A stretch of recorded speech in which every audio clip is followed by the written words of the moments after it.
1967년 12월 3일 인류 역사상 최초로 성공적인 심장 이식 수술이 이루어지게 됩니다. 남아공의 수도 케이프타운 병원이라고 하는 곳에서 수술이 이루어지게 되었는데, 교통사고로 뇌세 상태에 빠진 25살의 여성의 심장, 이것을 55세의 남성에게 이식하는 심장 수술이었습니다. 집도하는 의사는 크리스티안 버나드, 그리고 그의 수술팀. 이식의 수혜자는 심장병을 선고받아 죽을 날만을 기다리고 있었던 루이스 워시칸스키라고 하는 사람이었습니다. 수술을 진행했는데 심장 이식하는 데 걸린 시간은 5시간. 수술을 마치고 다 봉합까지 마쳤습니다. 그런데 심장이 뛰지 않았죠. 그래서 심장 박동을 촉진하기 위해서 전기 충격을 주자 심장이 꿈틀거리며 혈액을 펌프질하기 시작했습니다. 이 수술팀은 안도하게 되었죠. 그리고 12일 후에 그는 병상에서 일어나 걸을 정도로 회복을 하였습니다. 그러나 6일 뒤 12월 21일 아침에 심장이 이식 거부 반응을 일으켜 사망에 이르게 되었습니다. 안타까운 모습이죠. 이것이 세계 최초로 이루어진 성공적인 심장 이식 수술이었습니다. 그 이후로 심장 이식 수술은 굉장히 의학이 발전함으로 인하여 1년 이상 생존율이 90% 이상이 된다고 그럽니다. 그리고 5년 이상 생존율이 75% 이상 된다고 그럽니다. 대단히 이제 높은 그런 수술 회복 능력이 있죠.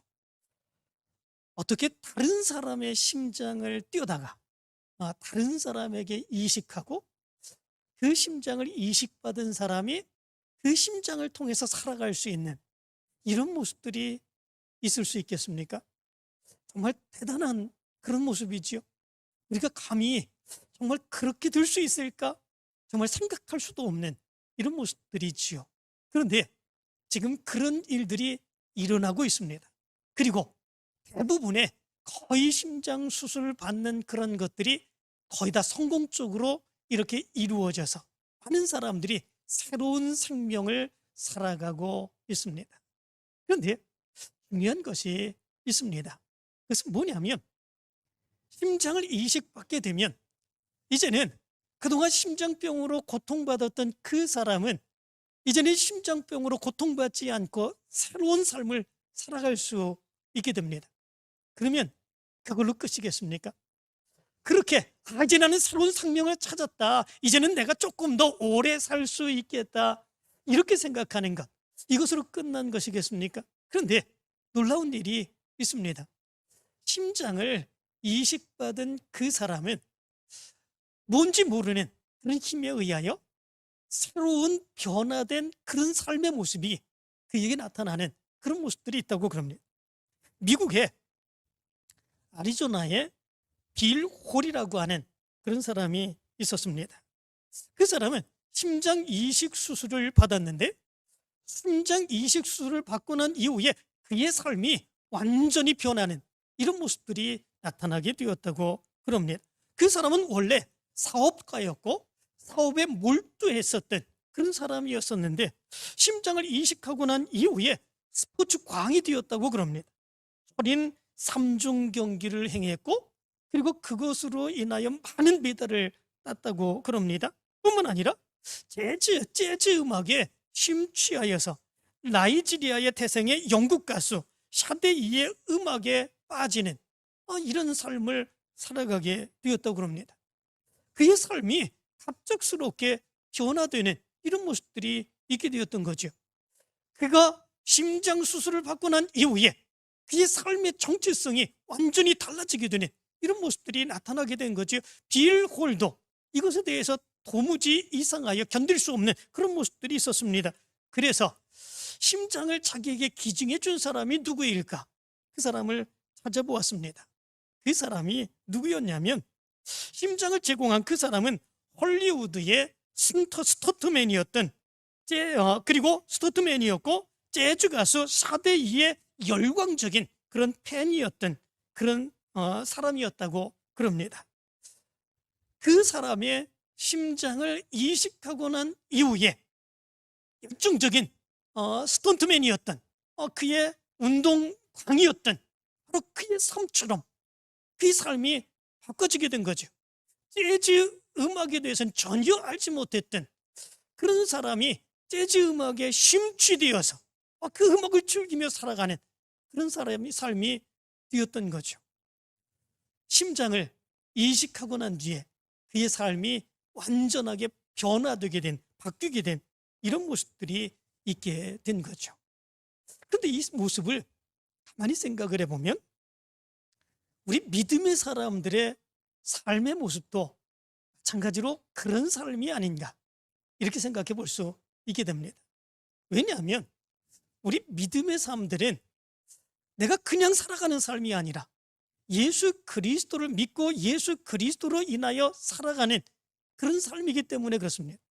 영적으로 생각을 해보면 우리는 우리의 심장을 가지고 살아가는 것이 아니라 이제는 예수 그리스도의 그 심장을 이식받고 예수 그리스도의 마음으로 예수 그리스도의 뜻으로 이 세상을 살아가는 사람, 그런 사람들, 우리가 믿음의 사람들이라 이렇게 생각합니다. 그렇다면 우리의 삶의 모습은 어떠해야 되겠습니까? 예수 그리스도의 그 마음으로, 예수 그리스도의 그 생각으로, 예수 그리스도의 그 뜻으로 우리가 살아가고 이 세상을 바라볼 수 있는 이런 모습들이 있어야 되는 거죠. 우리의 삶이, 우리의 생각이, 우리의 마음이 완전하게 바뀌는 그런 삶의 모습, 이것이 우리에게 나타나야 되는 그런 삶의 모습이다라고 하는 거죠. 기독교인들뿐만 아니라 비기독인들에게조차도 추앙을 받았던 성 안토니오라고 하는 사람이 있습니다. 이 사람은 어렸을 때에 예수 그리스도를 만났다고 그럽니다. 어느 날 이 안토니오가 사는 집에 거지가 찾아와서 문을 두드리게 됩니다. 이 안토니오가 문으로 달려가지요. 그리고 문을 열게 되자 서늘한 추운 그 겨울 날씨에 누더기를 걸친 거지 한 명을 발견하게 됩니다. 그리고 그 거지를 너무 불쌍하게 여기며 내가 아버님에게 가서 당신에게 따뜻한 옷을 드리라고 부탁하겠습니다, 얘기를 합니다. 그러자 그 거지는 이렇게 얘기를 합니다.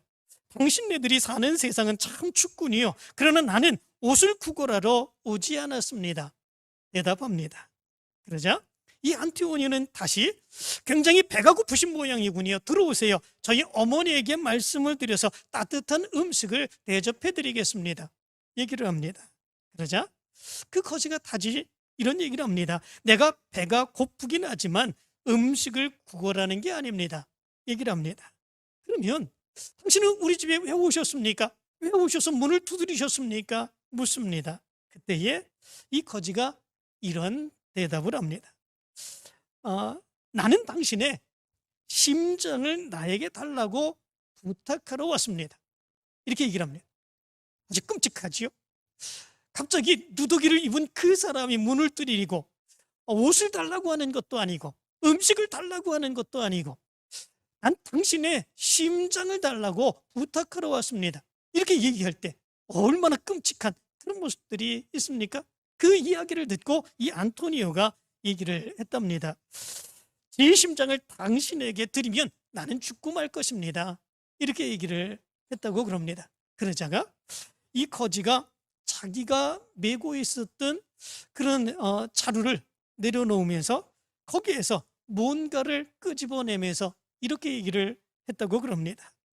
이것은 사도 바울의 심장이고 이것은 막달라 마리아의 것이고 그리고 이것은 성 이그나스의 심장입니다, 이렇게 얘기를 했다고 그럽니다. 이것은 사도 바울의 심장이고 이것은 막달라 마리아의 심장이고 이것은 성 이그나시우스의 심장입니다. 그런데 나에게 이 심장을 준 모든 사람들은 죽기는커녕 오히려 영원히 살고 있습니다. 이렇게 얘기를 했다고 그럽니다.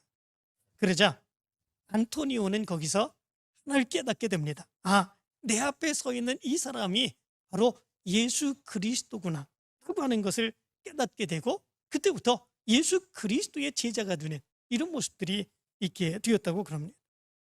예수님께서 우리에게 원하시는 것이 있다면 그것이 무엇이겠습니까? 예수님께서 우리에게 원하시는 것이 있다면 그것은 우리의 심장이 아닌가, 이런 생각을 합니다.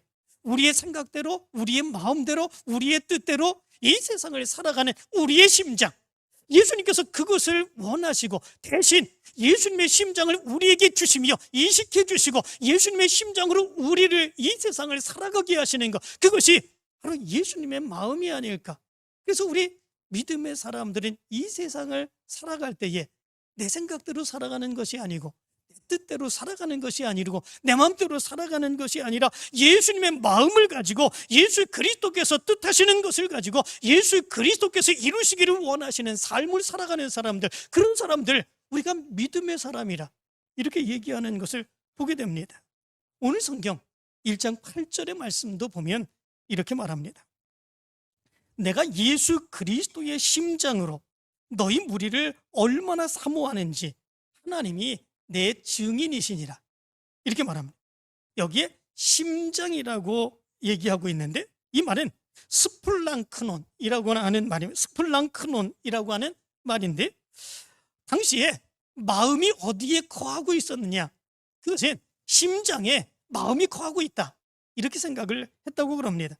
바로 그 심장을 의미해 주고 있습니다. 그리고 사모한다라고 하는 말은 아주 간절하게 바란다라고 하는 의미를 가지고 있습니다. 예수 그리스도의 심장으로 사모한다 라고 하는 말의 의미는 무엇이겠습니까? 예수 그리스도께서 사람들을 사랑하셨던 바로 그 사랑과 그 마음과 그 뜻을 가지고 너희들을 내가 사모하고 사랑한다 라고 하는 의미를 가지고 있죠. 그러면서 사도 바울은 이런 얘기를 합니다. 하나님이 그 증인이시다, 이렇게 얘기를 합니다. 내 마음이 예수 그리스도의 마음을 가지고 너희들을 사랑하는 것, 다른 사람들이 알 수 있겠습니까? 누가 그 마음을 볼 수 있겠습니까? 그 마음이 그렇게 사랑한다고 하는 것, 그것을 증인으로 자기가 증인이라고 얘기할 수 있는 그런 사람이 없죠. 그런데 사도 바울은 하나님이 증인이시다, 이렇게 얘기를 합니다. 증인이다 라고 하는 말은 목격자다 라고 하는 말 아니겠습니까? 실제로 어떤 것을 보고 들은 그 사람을 목격자라, 증인이다, 이렇게 얘기를 합니다. 하나님이 그런데 증인이십니다.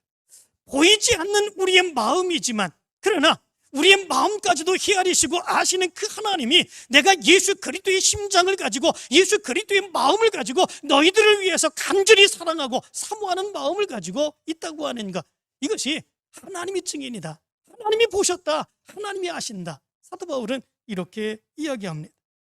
우리 믿음의 사람들의 마음도 이런 마음을 가져야 될 줄로 믿습니다.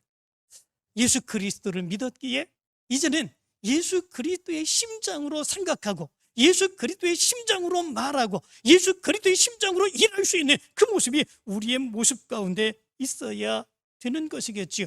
그래야 세상 사람들을 사랑할 수 있습니다. 그래야 이 세상에서 하나님이 계획하시고 하나님이 이루시고자 하시는 하나님의 뜻을 이루어갈 수 있습니다. 그래야 내 생각을 버리게 됩니다. 하나님의 크신 뜻을 내 생각 속에서 하나님의 뜻을 이루어갈 수 있는 그런 모습들이 나타날 수 있기 때문에 그렇습니다. 미국 서부 개척 시대에 황금을 쫓아서 이 서부로 가는 사람들이 많았다고 그러죠. 이 서부로 가는 그 기차를 타게 되면 약 30일 또는 45일 정도의 시간이 걸린다고 그럽니다. 엄청난 시간이지요. 그때의 기차를 타고 서부로 가는 그런 사람들, 얼마나 그 기차 안에서 힘들고 어려웠겠습니까? 정말 따분하고 짜증난 이런 모습들이 너무나도 심했겠죠. 그런데 어떤 날 한 젊은이가 아기를 안고 그 기차에 타게 되었다고 그럽니다. 그 기차에 오르자마자 그 기차에서 그 아기는 시끄럽게 계속해서 울었다고 그러지요. 먹을 것을 줘도 울고 얼르고 달래고 그래도 울고 도무지 그치지 않는 그런 모습들이 있었다고 그러죠. 처음에는 가만히 있던 그런 사람들도 계속해서 그 아이가 울어대자 도무지 견딜 수 없는 그런 모습들이 있었다고 그럽니다. 한두 사람들 이렇게 저렇게 얘기합니다. 그러는 가운데에 참다 못한 한 사람이, 여보시오, 아기를 엄마가 데리고 다녀야지 왜 남자가 안고 와서 이런 야단이요, 이렇게 얘기를 했다고 그럽니다. 그러자 그 소리를 듣고 그 젊은 남자가 많은 사람들 앞에 일어서서 이렇게 얘기를 했다고 그러죠. 죄송합니다. 아기 때문에 피곤하신 여러분들이 쉬지 못하게 되어서 정말 죄송합니다. 실은 제 아내가 어제 죽어서 오늘 고향으로 장사 지내러 가는 길입니다.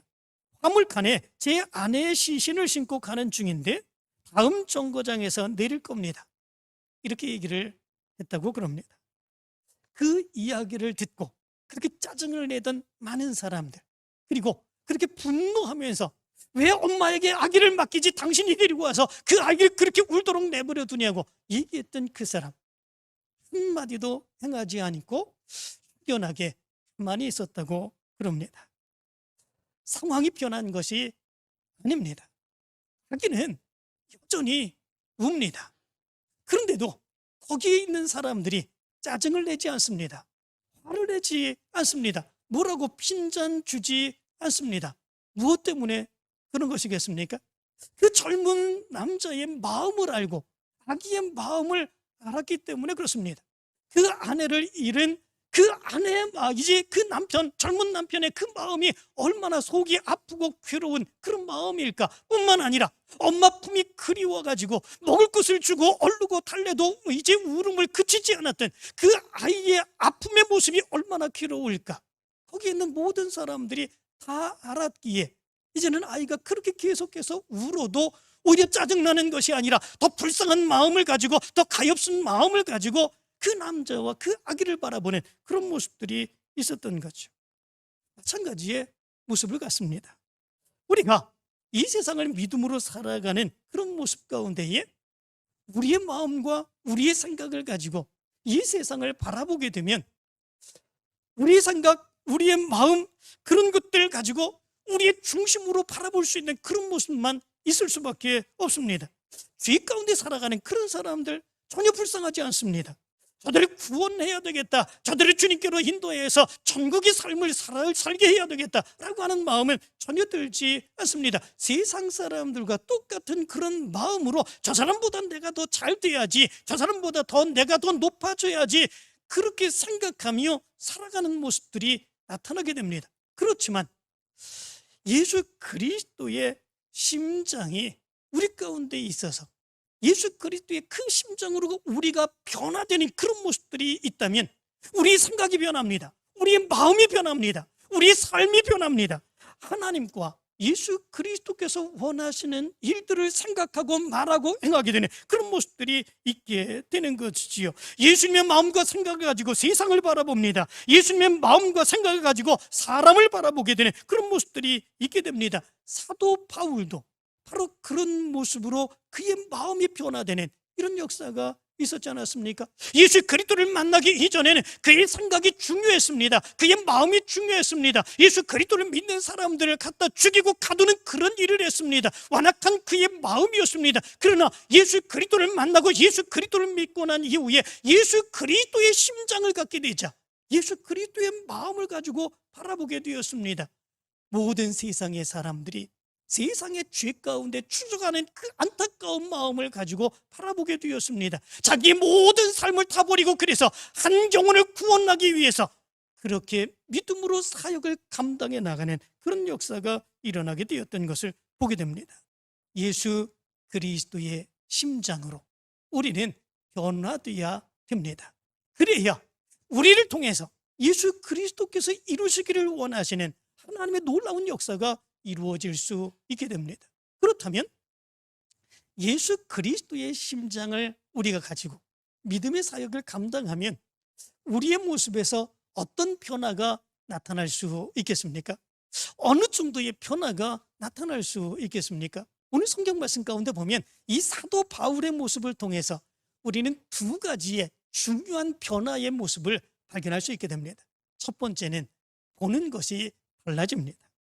그의 삶의 상황과 환경으로 자기를 바라보고 기뻐하거나 슬퍼하지 않습니다.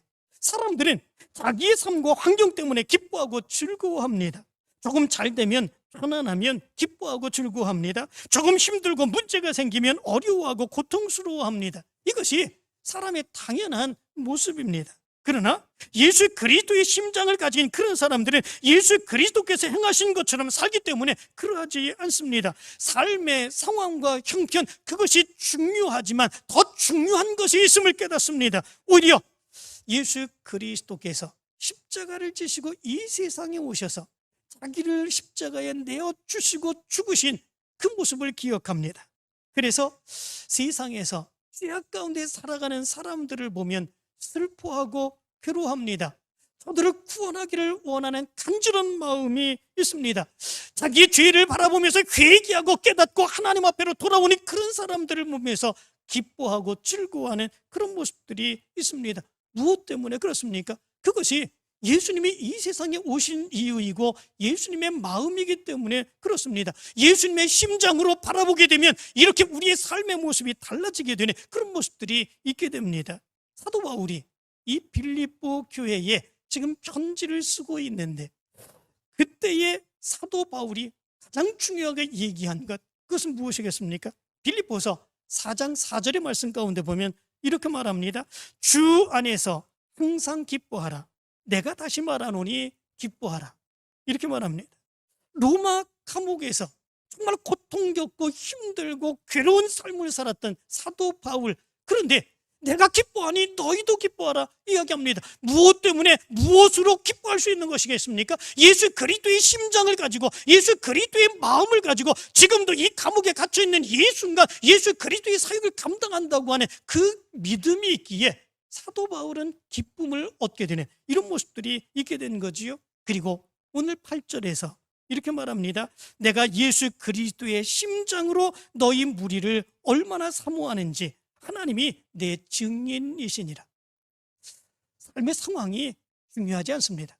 삶의 형편이 중요하지 않습니다. 예수 그리스도의 심장으로 이 세상을 바라보게 되면 더 중요한 것은 하나님의 뜻입니다. 하나님이 원하시는 일입니다. 하나님이 계획하시는 일입니다. 그것이 더 중요하지 삶의 상황과 형편보다도 오히려 그 예수님의 마음으로 행하는 일들이 더 중요합니다. 그래서 찬송가 438장은 이렇게 찬송합니다. 내 영혼이 은총 입어 중한 지짐 벗고 보니 슬픔 많은 이 세상도 천국으로 화하도다. 주의 얼굴 뵙기 전에 멀리 뵈던 하늘나라 내 맘속에 이루어지니 날로 날로 가깝도다. 높은 산이 거친 들이 조막이나 궁궐이나 내 주 예수 모신 곳이 그 어디나 하늘나라. 할렐루야 찬양하세.